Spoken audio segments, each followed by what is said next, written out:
Have you ever stared at a highly academic physics paper, the ones absolutely packed with dense equations, and wondered what profound secrets of the universe are hiding just beneath the surface? Well, today, in this explainer, we're going to decode an incredibly fascinating paper titled Contextuality as a Precondition for Quantum Entanglement by Plávala and Otfried Gühne. And we're going to do it without getting bogged down in all the heavy math. Instead, we'll focus on the pure, elegant logic that bridges two completely different realms of quantum mechanics. But to set the stakes for our journey, we really have to start with a provocative question. What exactly fuels the quantum advantage?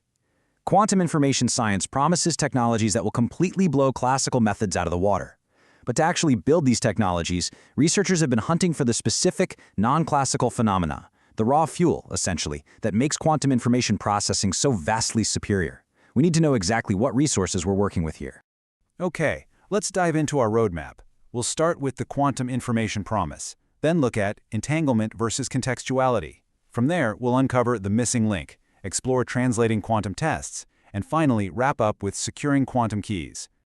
All right, Section 1, the quantum information promise. Think of building quantum technologies a bit like trying to build a revolutionary new engine. You can't just use standard gasoline, right?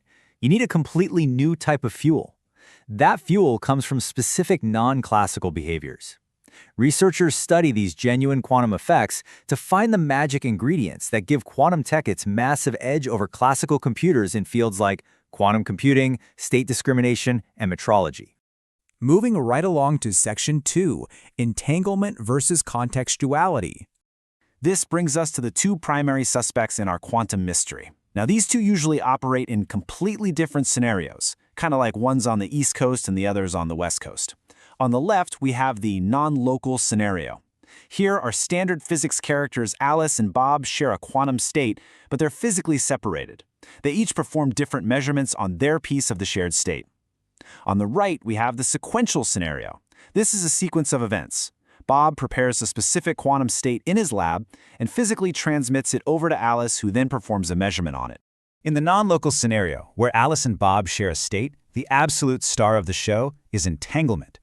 We define this simply as a deeply connected shared quantum state distributed between different parties. Crucially, this state is so completely intertwined that it cannot be generated just by local operations and classical communication alone. It's the ultimate non-classical resource for shared systems. If a state isn't entangled, it's considered separable, which is basically just a classical mixture. Now flip over to the sequential scenario, and the key non-classical resource there is contextuality, specifically preparation and measurement contextuality. This is a phenomenon observed when quantum states are prepared and then subjected to specific sequences of measurements.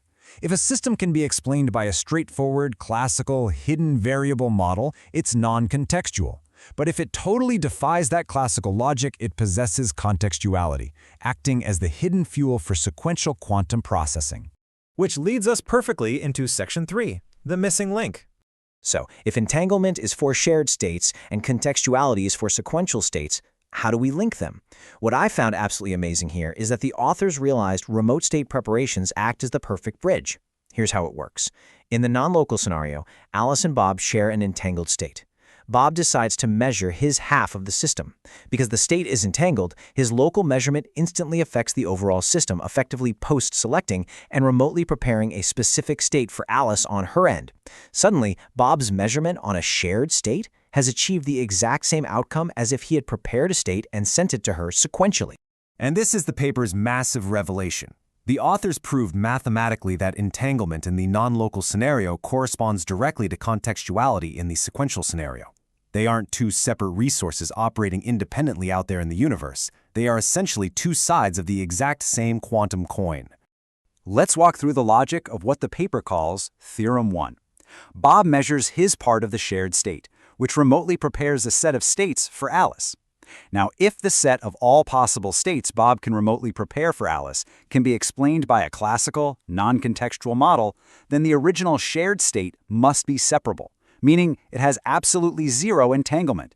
Therefore, for a state to be entangled in the first place, its remotely prepared states must exhibit contextuality. The absence of contextuality literally guarantees the absence of entanglement. Now let's look at the real-world applications in Section 4, translating quantum tests. This equivalence isn't just some neat theoretical trick. It has massive experimental implications. Because these two phenomena are completely linked, physicists can take an existing mathematical test for contextuality, like a non-contextuality inequality, and translate it. You just adjust the math a bit to account for the specific quirks of remotely prepared states, and boom! You map those mathematical bounds directly into an entanglement witness, which is a tool used to definitively prove a state is entangled. We can literally translate a test for one phenomenon into a test for the other, and vice versa.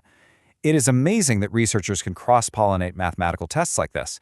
Why does this matter? Well, because non-contextuality inequalities are theory-independent. They are a highly feasible way to certify that an experimental setup is genuinely quantum without having to perfectly trust your physical hardware. By mapping classes of entanglement witnesses to non-contextuality inequalities, researchers now have an entirely new playbook of tests to verify the quantum parameters of their experiments. Finally, let's wrap up with Section 5, Securing Quantum Keys. Let's bring all this high-level theoretical physics down to earth for a minute. In quantum key distribution, or QKD, Alice and Bob are trying to create a perfectly secure cryptographic key. But let's say a sneaky eavesdropper is trying to intercept their signal. If the quantum system they're using lacks entanglement and therefore lacks contextuality, it means a classical hidden variable model can describe the system. If that model exists, the eavesdropper can use those hidden variables to map the state, perfectly copy or broadcast it, and steal the secret key without Alice and Bob ever even knowing. But the presence of contextuality completely shatters that hidden variable model. It acts as an unbreakable physical lock on the data. So, what you should really take away from all this is that contextuality is the ultimate precondition for secure quantum key distribution. Whether a security protocol uses an entanglement-based shared state or a sequential prepare and measure protocol, they rely on the exact same underlying magic. This shared quantum resource is what fundamentally guarantees that our future data networks will remain safe from any classical interception. This paper brilliantly unifies two massive concepts in quantum mechanics, proving that entanglement and contextuality are fundamentally the same non-classical resource, just viewed from different angles. It really makes you wonder, if two of the biggest phenomena in physics were actually just hiding behind different experimental setups, what other quantum mysteries are hiding in plain sight, just waiting to be connected? Thank you so much for exploring this fascinating paper with me on this explainer, and keep questioning the universe.